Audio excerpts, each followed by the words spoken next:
Jadi perkenalkan, nama saya Reniati. Saya akan membawakan materi tentang jenis kalimat sekaligus untuk menunaikan tugas bahasa Indonesia, tugas perkuliahan saya, mata kuliah bahasa Indonesia.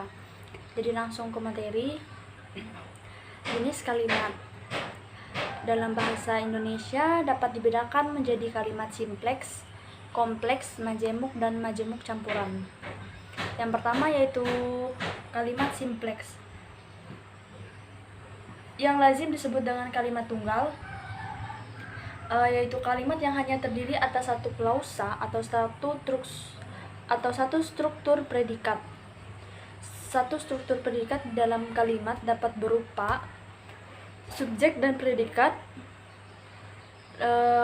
subjek, predikat, dan objek (SPO). Yang ketiga, subjek, predikat, pelengkap. Selanjutnya, subjek, predikat, objek, dan pelengkap. Dan yang terakhir, subjek, predikat, dan keterangan. Bahkan dapat pula hanya berupa predikat saja.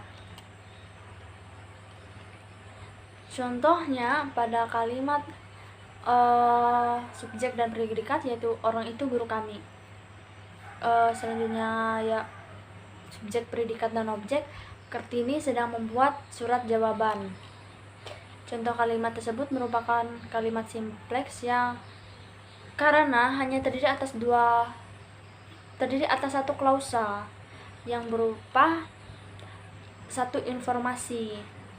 Karena itu unsur inti atau komponen inti yang terdapat di dalam kalimat simpleks pun juga hanya satu informasi. Selanjutnya kalimat kompleks. Kalimat kompleks yang lazim disebut kalimat majemuk bertingkat adalah kalimat yang terdiri atas klausa utama dan klausa subordinatif. Klausa utama lazim disebut induk kalimat, sedangkan klausa subordinatif lazim disebut anak kalimat. Klausa utama dapat berdiri sendiri sebagai kalimat yang lepas dan tidak bergantung pada klausa yang lain. Sedangkan klausa subordinatif terlalu bergantung pada klausa utama. Jadi tanpa kehadiran klausa utama, klausa subordinatif tidak dapat mengungkapkan apa-apa karena informasinya belum jelas. Selain itu, klausa subordinatif merupakan pengembangan dari salah satu fungsi kalimat, sehingga klausa ini hanya menduduki salah satu fungsi yang ada di dalam kalimat. Oleh karena itu, hubungan antara klausa dalam kalimat kompleks ini tidak sederajat atau tidak sejajar. Seperti pada contoh, Supriyati tetap berangkat meskipun hari telah gelap. Kalimat tersebut merupakan kalimat kompleks sebab terdiri atas klausa utama dan klausa subordinatif.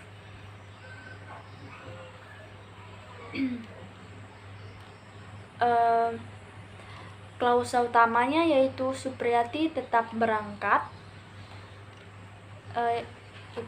sedangkan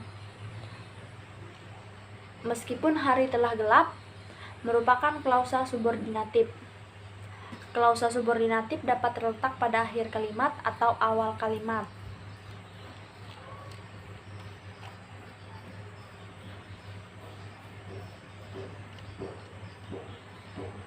Selanjutnya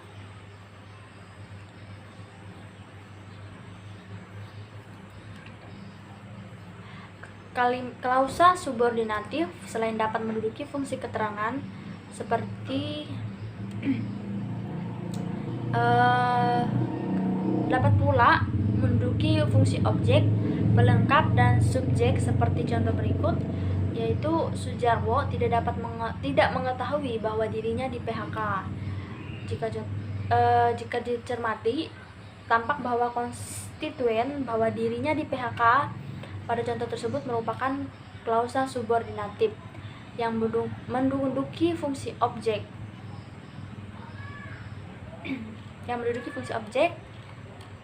Selanjutnya, hubungan antar kedua klausa dalam kalimat kompleks ditandai dengan penggunaan konjungsi subordinatif berikut ini.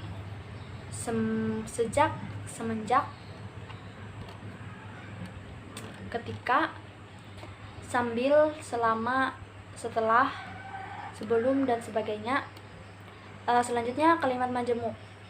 Kalimat majemuk adalah kalimat yang terdiri atas dua klausa utama atau lebih yang dapat berdiri sendiri sebagai kalimat yang lepas. Klausa yang satu dalam kalimat majemuk bukan merupakan bagian dari klausa yang lain, atau klausa yang satu bukan merupakan pengembangan dari salah satu fungsi yang ada dalam klausa itu. Hubungan antara klausa yang satu dan yang lain dalam kalimat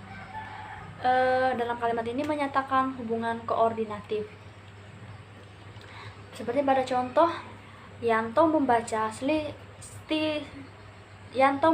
stilistika dan istrinya membuatkan susu jahe. Contoh tersebut merupakan kalimat majemuk yang masing-masing terdiri atas dua klausa utama, yaitu Yanto membaca stilistika klausa pertama dan istrinya membuatkan susu jahe klausa kedua.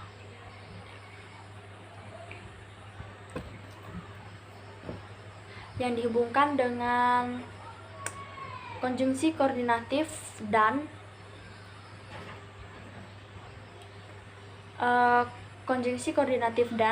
pada kalimat tersebut menyatakan hubungan kumulatif atau penjumlahan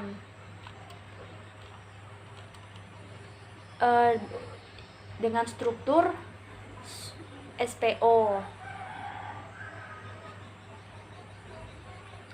subjek, predikat, dan objek. Selanjutnya, kalimat majemuk kompleks. Kalimat majemuk kompleks adalah kalimat yang terdiri atas 3 klausa atau lebih.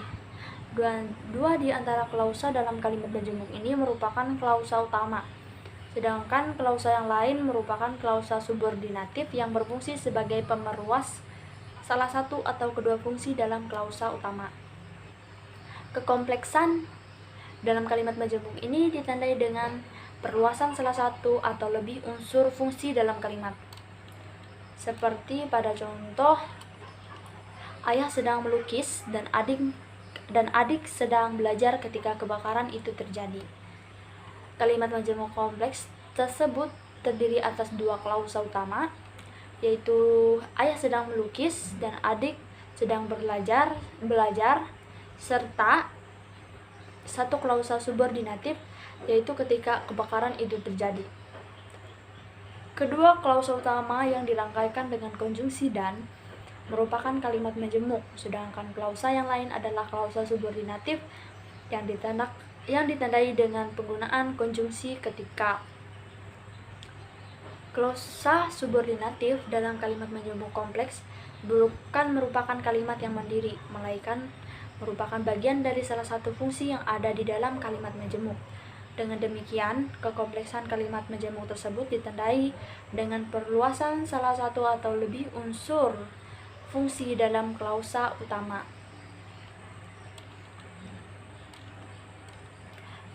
Selanjutnya kalimat